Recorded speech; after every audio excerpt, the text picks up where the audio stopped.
Tem a pergunta da Marisa, do Jardim São Miguel. O que a família pode fazer em relação a uma criança que não obedece, com a ajuda de vocês? Bem, primeira coisa que nós orientamos a família, quando ela chega, digamos, né, e faz essa colocação, ele não me obedece mais, né, não sei o que fazer. Bom, então vamos retomar o poder, não é? Porque ele tem que te obedecer. E às vezes isso é assustador, porque são crianças de 4 anos, de 3 anos, de 5 anos, não é?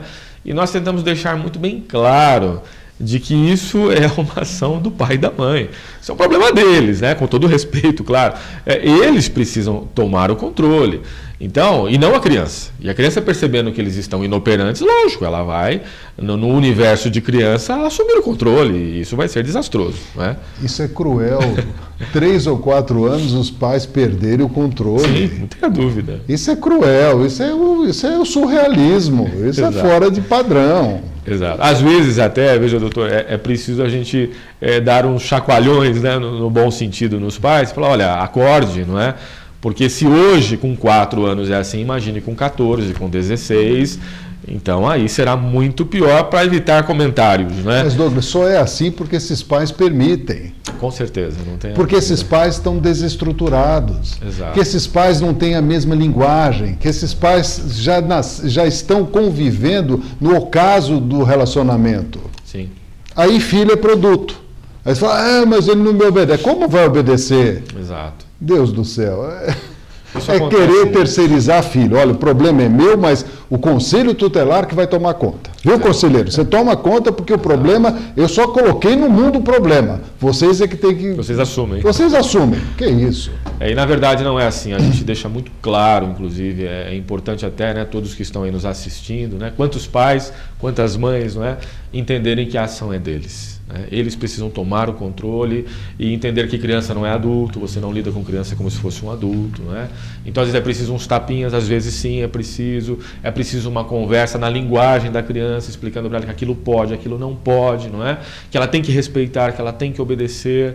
Então isso é muito importante. Às vezes existem casos inusitados da mãe entrar pela sala com a criancinha socando a mãe, batendo, chutando. Aquilo deixa a gente assim sem reação no primeiro momento, né? Fala, meu Deus, mas... Se nessa idade já está assim, você imagine de repente, amanhã depois, na adolescência. Então realmente aí a gente faz uma situação de uma conversa muito bem colocada, para que se entenda. E ficamos numa ação também de acompanhamento, para ver se realmente o que vai ser orientado vai ser seguido e se a melhora, né, digamos assim, vai acontecer. Tem uma pergunta aqui, a pessoa pede para não divulgar o nome. Minha mãe é funcionária pública, foi agredida por um menor de idade dentro da escola em horário de serviço. O que pode ser feito com esse menor? Então, se esse menor, digamos que seja um adolescente, não é? Ele agrediu esta senhora, então ela vai fazer um boletim de ocorrência, ela vai registrar isso para que as autoridades... Contra ele ou contra os pais? O nome dele é o nome que vai ser colocado. Porém, ele não responde por si, não é? Ele é um adolescente. Então, no ato da qualificação, no ato de lavrar o BO, de colocar os dados dele, ali vai ser colocado o nome dos pais e estes pais serão chamados, não tenha dúvida disso. Muito bem. Bom, temos mais perguntas também. Antes de eu entrar nesse assunto, em relação a drogas hoje, Douglas, o que vocês recebem lá? Qual é esse termômetro que vocês têm lá em relação a drogas, adolescentes, jovens, crianças? Veja, o envolvimento, ele acontece, fato, não é? Não tem idade, nós temos casos até assim de crianças, não é? Com seus 11 anos, 10 anos, mas claro, a incidência maior é no universo do adolescente. Então, existe sim, a gente faz todo o acompanhamento, existe encaminhamentos, né, para todo um percurso aí de triagem, né, com clínico geral, setor de psiquiatria, o encaminhamento, né, para as instituições terapêuticas que fazem esse tipo de atendimento, porque o objetivo, na verdade, é cuidar, o objetivo é ajudar, é promover um apoio para que esse adolescente, então, envolvido no universo das drogas, ele possa ter a chance, não é, de começar de novo e fazer um tratamento e realmente mudar. Agora, Importante frisar, não é algo fácil, não são todos que de repente é feito esse acompanhamento, é dado o encaminhamento e isso é seguido, isso realmente promove uma solução final. Que existem muitos casos de reincidência, em que mesmo depois de um tratamento, depois de um período até a mãe às vezes volta, ele voltou de novo, está novamente envolvido. É realmente complicado essa situação. Tem uma professora que está fazendo a seguinte pergunta aqui, também pediu para não divulgar o nome. Okay. Tem alunos, que ela possui alunos, que chegam, falam, olha, e não querem aprender nada. Chegam lá na aula, não, eu não vou escrever, eu só estou vindo aqui porque senão o conselho tutelar vai pegar no pé do meu pai. Ela falou assim, o que pode ser feito em relação a isso? Bom, as escolas, de certa forma, elas estão orientadas ao quê? Qualquer ação que eles julguem pertinente, em que de repente, digamos, pegando esse exemplo, o adolescente tem essa postura, eles vão encaminhar para nós. Vai ser feito um documento, e vai ser passado com todos os dados desse adolescente, obviamente, é passado para o conselho tutelar para que a gente faça o acompanhamento. Então nós vamos chamar essa família, vamos chamar esse menino e vamos realmente questionar por que dessa postura, por que então o conselho tornou-se um órgão que vai pegar no pé do seu pai? Não é assim, Então aí nós vamos tentar partir num primeiro momento para a ação de orientação, para explicar o que é e o que não é, e em segundo momento o acompanhamento, para que ele entenda o quanto a escola é importante para a vida dele. E não que de repente ele tem que ir para que evite uma ação de consequência, onde o conselho tutelar vai gerar problema. E nós não geramos problemas, não é? Douglas, o que é esse acompanhamento? O que o conselho faz? Acompanhar o quê? De um marmanjão que não quer estudar? Na verdade, veja, dependendo do teor, da situação, da gravidade, nós temos, como eu já havia comentado, esta ação de encaminhar para um setor de psicologia, onde ali esta profissional vai avaliar realmente o que está acontecendo, qual é a deficiência, o desencontro, por que o adolescente de repente perdeu o interesse pelos estudos, ou até em função disso entrou para uma ação jamais assim de rebeldia, de falta de postura dentro da escola. Então existe isso. E o acompanhar, de certa forma geral, é ficar perto. Não é fazer um atendimento e adeus, boa sorte, fiz minha orientação, tchau. Eu não entendo dessa forma, eu entendo que precisa existir às vezes uma ação mais periódica de contato e para que nós até tenhamos uma devolutiva se realmente aquele adolescente está indo para a escola, se realmente em relação à escola ele está cumprindo com o papel dele, o mínimo necessário, se houve uma evolução no contexto de notas, de frequência, a própria postura dele no contexto de educação. Então esse acompanhamento é não perdermos o contato, é sabermos realmente que foi dada uma orientação, foram feitos encaminhamentos e eles promoveram benefícios. Por quê? Porque, claro, esse adolescente se submeteu, a família entendeu e cooperou também. Então, essa é a ação de estarmos acompanhando para termos uma certeza. Bom, resolveu, deu certo, melhorou. Então, eu julgo isso muito importante na ação do Conselho Tutelar. Muito bem, várias perguntas, hoje muita gente fazendo pergunta, eu vou começar aqui a fazê-las. O que faz o Conselho Tutelar quando a criança é pega, usou termos de Antônio Dandelon, cabulando a aula? Cabulando. É porque cabulando se usava em décadas passadas, ele quer dizer que o tempo só passou para mim, não passou para ele. Entendeu, conselheiro? Como é que funciona aqui? Entendi. Hoje eu pus um vídeo aí de 14 anos atrás, falaram que eu não mudei nada, só o cabelo. O que faz o Conselho Tutelar quando a criança é pega cabulando aula, mesmo sabendo que isso existe em várias escolas? Bem assim, a ação, vamos pegar esse cabular e entender assim, não é? O Conselho Tutelar, de repente, ter uma ação de flagrante, em que vamos detectar que está existindo essa ação do aluno sair da escola, fugir, ir embora, enfim, não é? Isso às vezes é muito difícil de acontecer, claro, não é?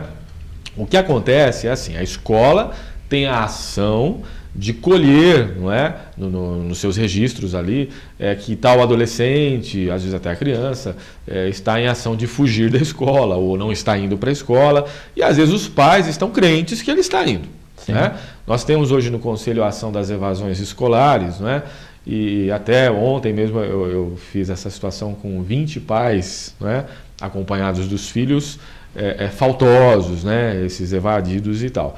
Então, muitos alegam isso. Olha, mas eu deixo na porta da escola, ele entra e eu acho que está lá, e de repente ele não entra, de repente ele burla toda essa situação e foge, não é? Vai ficar para a rua.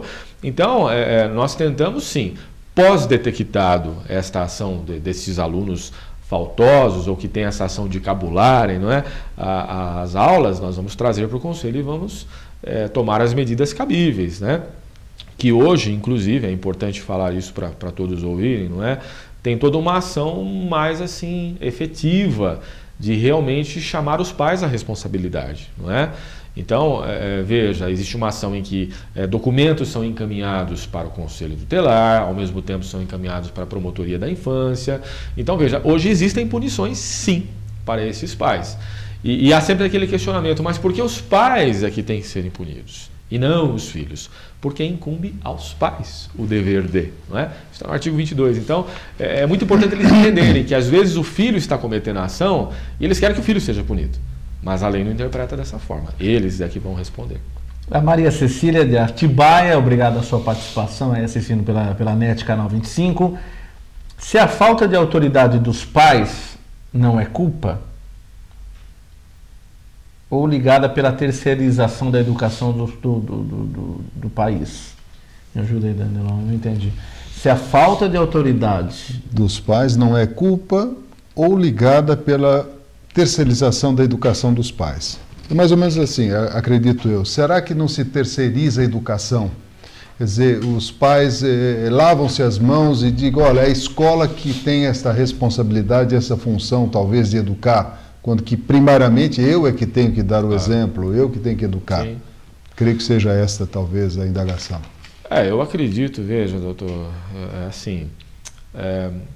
uma ação de ignorância. Não é? Porque existe sim pais que creem plenamente que a escola assume a ação dele, né? No informar, no formar, no educar, eles totalmente se exoneram dessa responsabilidade, não é? E eu acho que é a palavra devida, é uma ação de ignorância esta, porque eles, quanto pais, têm que ter a ação da educação, do controle, do ensinamento, e não a escola, não é? E é exatamente, veja, por esta colocação que na palavra culpa, digamos assim, então a culpa é direcionada aos pais, não tenha, né, dúvida quanto a isso, porque eles vão responder por isso. Conselheiro, um caso de abuso sexual, que normalmente a gente infelizmente observa que isto ocorre dentro da própria família. Sim. Como é que o conselho age num caso desse? Digamos, ele recebe uma denúncia. Uhum. Essa denúncia pode ser verdadeira ou não. Claro. Ele vai investigar, ele chama... Como é o modus operandi do Conselho Tutelar num caso deste? Se o teor da denúncia for abuso, é uma ação imediata, tá? Porque isso nos leva realmente a uma situação onde temos que agir naquele momento. Porque, claro, sabemos que pode não ser verdadeiro, sim, né? Mas da suspeita, ou de alguém que então partiu da ação de suspeita, fez a denúncia, ela pode ser verdadeira. Então a ação é imediata, é movido diligência instantaneamente, não importa a hora. Há casos até de plantões noturnos que acontecem essas colocações. O conselheiro vai pedir apoio da Guarda Municipal, inclusive, que sempre nos apoia muito, e vamos atrás, né, naquele endereço referenciado, enfim, e os procedimentos serão tomados, não tenha dúvida, porque isso realmente é muito sério. E, infelizmente, né, nos dias atuais...